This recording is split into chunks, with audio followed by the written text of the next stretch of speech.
Bismillah və salatu və selamu alə Rasulillah, əmə bə'd. Əziz qardaşlar, bilirsiniz ki, günlər qısalır və gecələr qısalır daha doğrusu. Günlər uzanır və iş vaxtı çoxalır və ona görə yorğunluqlar olur.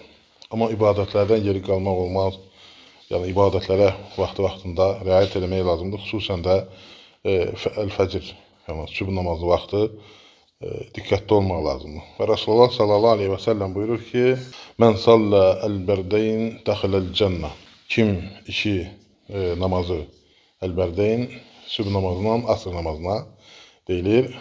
Ona görə ki, o namazlar sərinləmə vaxtıdır. Nəmişli vaxtıdır havanın. Kim bunları qoruyub saxlayarsa, cənnətə girər.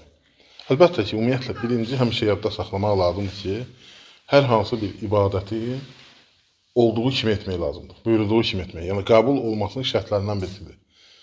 Yəni, onu necə buyurulubsa, necə əmr olunubsa, o cür etmək, o əməli savabını qazanmaq deməkdir. Və Rasulullah sallallahu aleyhi və səlləm yəni, həm də ona işarə edir ki, yəni, hədisin açıqlamasında, çünki bilirsiniz ki, sübh namazı vaxtı və mələklər, asr namazı vaxtı, mələklər yəni, dəyişilirlər, səhər gələnlər gedirlər, axşama gələnlər gəlirlər, belə dəyişilir.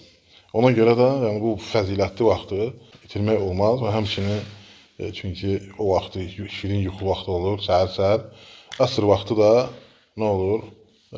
Baş qarşılıqlı olur, işin sonuna çatana yaxın olur, yəni fikir vermirsən, bir də baxırsan ki, vaxt keçdi və yaxud da vaxt daralır və namazı qılanda rahat qılmırsan. Özü xüsusən asr namazını artıq o gün qızarışan vaxtı qılanda da yəni, fəziləti gedir. Yəni, o vaxtlar asr namazının vaxtı yəni, çıxana yaxın vaxt olur.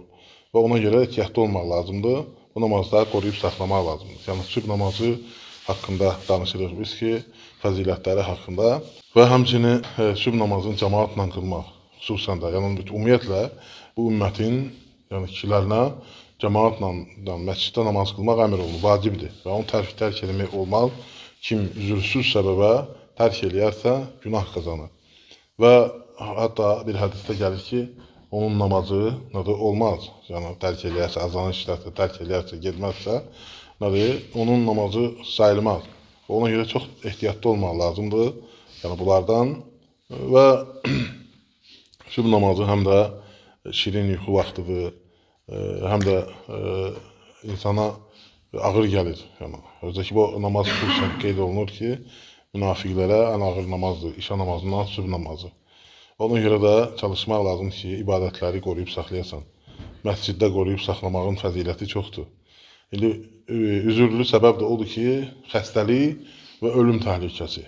Yəni, xəstəlikdirsə, yaxud ki, məsələn, xəstəsənsə gəlməyə bilərsən və yaxud da, məsələn, sənin üçün nəsə bir yolda bir təhlükə var, maniyə var, gedə bilmirsən, sənin üçün yəni, həddindən artıq təhlükəlidir, ölümə kimi gedib çıxa bilər. Ona görə həmin vaxt gəlməsən tanıcaq. Amma sənin savabsız, günah yazılmaz, amma başqa vaxtlarda yox. Bir də ki, məsələn, azanın eşitmə məsələsi, yəni, özünüz bilirsiniz ki, azanı eşitmək olmur, yaxında olsan belə də.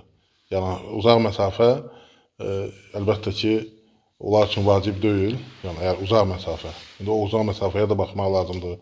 Yəni eşitmir, bəzən olur ki, insan heç mikrofonla veriləndə, yəni eşidilmir azan. Yəni o demək deyir ki, onu gedib, ona çalışmaq lazımdır ki, namazları qoruyub saxlayasın. Xüsusən də sübh namazına fikir vermək lazımdır. Allah Teala bizi sabit edəsin, Allah bizi qorusun. Yəni sübh namazını kim yəni, qoruyub saxlayarsa bu iki namazları yəni, vaxtında olduğu kimi, buyurduğu kimi cənnətə girər. Yəni, əlhamdülillah, yəni, cənnəti qazanmaq da asan deyil, həm də asandır. Allah bizi asanlaşdırsın bizim üçün hər şeyi. Allah bizə rəhm eləsin, Allah hidayət versin, doğmalarımıza, yaxınlarımıza, qovm əqrəbəmizə, xalqımıza, cəmaatımıza.